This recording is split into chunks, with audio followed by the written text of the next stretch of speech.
Last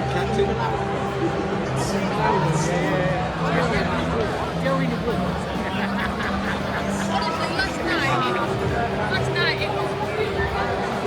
We didn't get to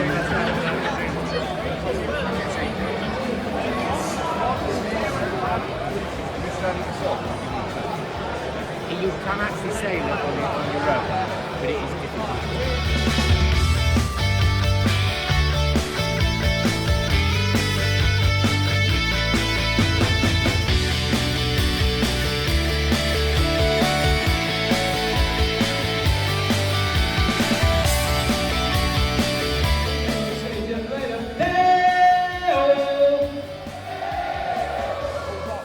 Oh no, we said the F word, I'm not going to say that. How are you then? All good? What? Bloody hell, you're quiet. All good? I had one rule tonight, and the one rule was this. I wanted a pint. Who's got a pint? Raise your glass, please. Celebrate 100 years of the Manx Grand Prix. Cheers! Good on you. I'm not necking it before anybody says it, okay? Hang on.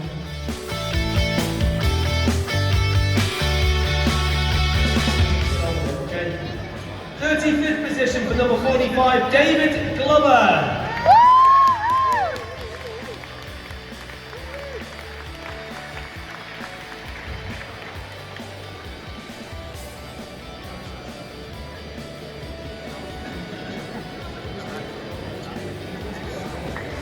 Hold on, Dave.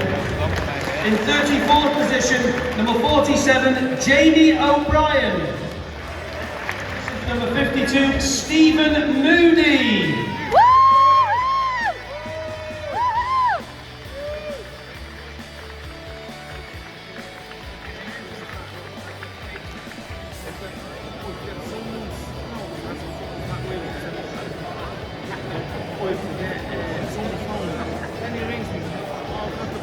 In 16th position, number 58, Owen Monaghan.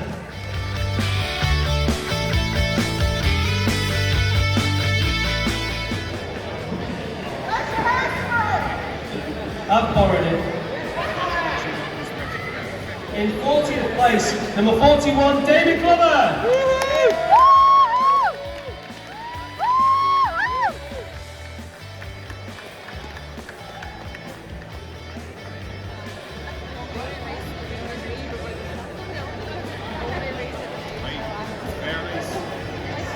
In 39th position, number 52, Graham McAlee, Stephen Moody.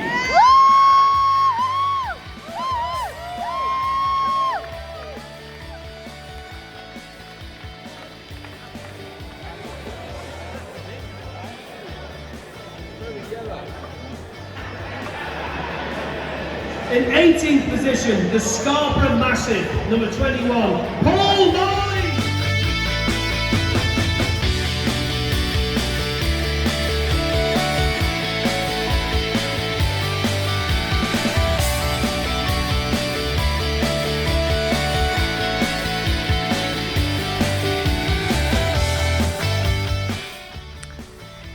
So folks, that's a wrap to the Manx Grand Prix 2023 and the end of an era for Dilligaf racing, as this is the last time we will be coming to the Isle of Man as competitors at the Manx Grand Prix.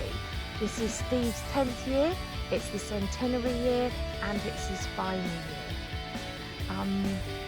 Being Steve's wife, I've always got to have the last say. So it's my turn to just say a few words.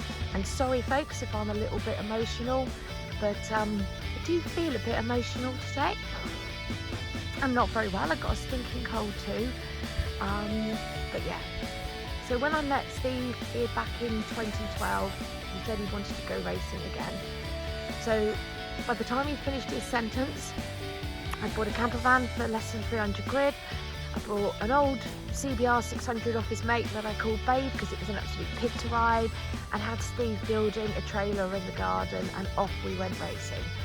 So first race was a race to Darley-Moor, and Elaine put in Darley-Moor Road Racing Club in the sat-nav rather than the circuit. We ended up in the middle of a housing estate.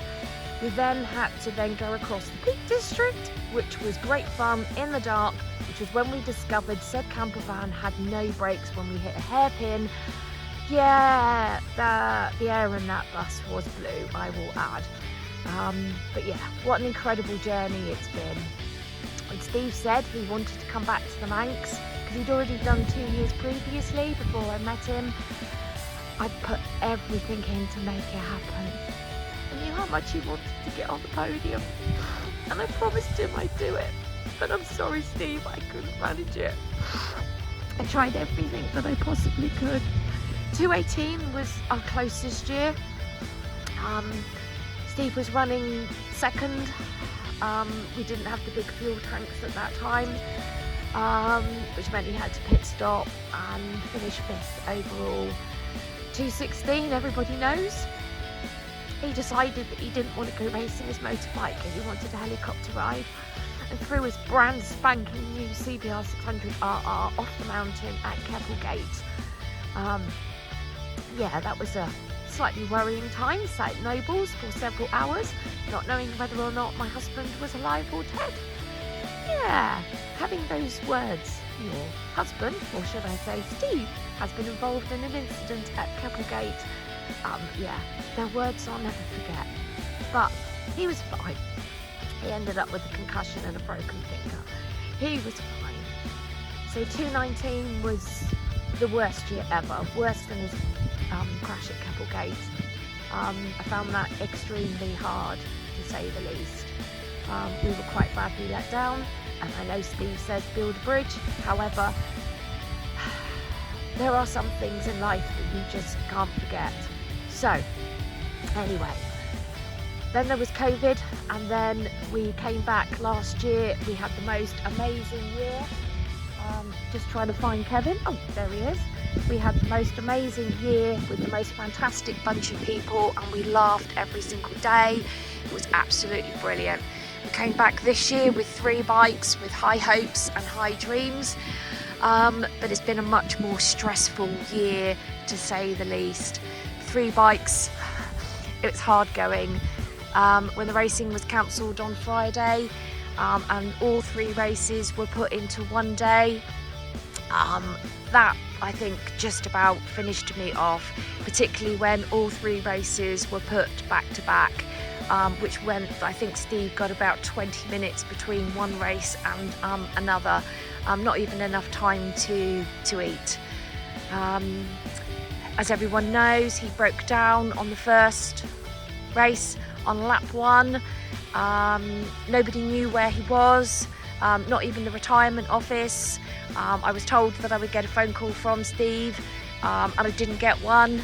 40 minutes, and then he rocked up on an enduro bike in his leathers in the paddock, and thank you to those guys for getting him back. Thank you.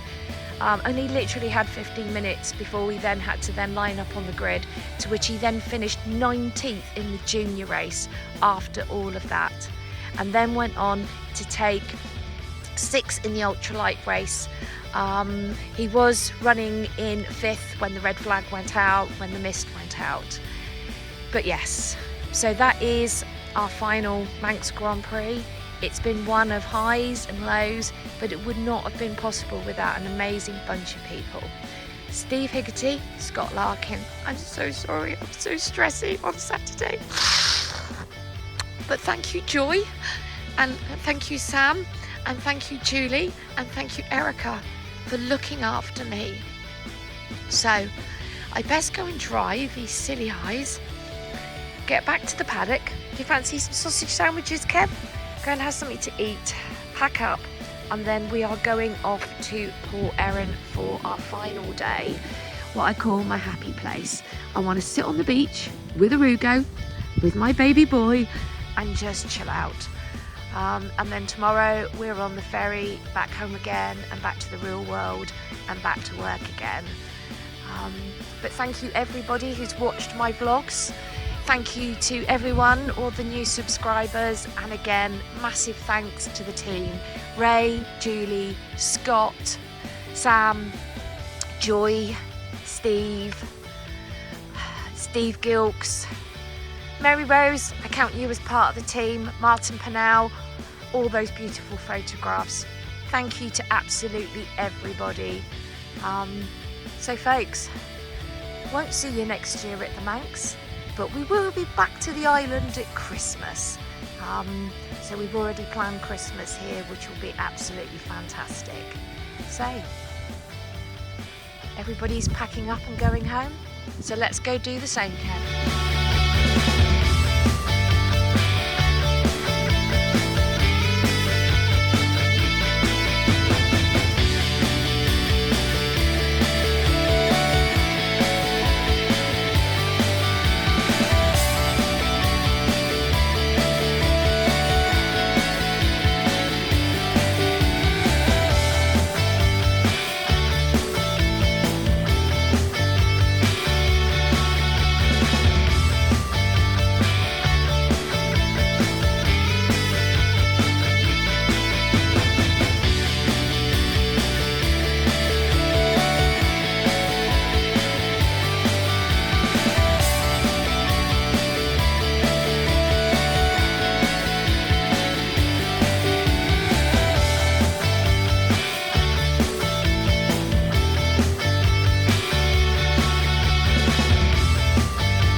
time to leave the paddock for the last time.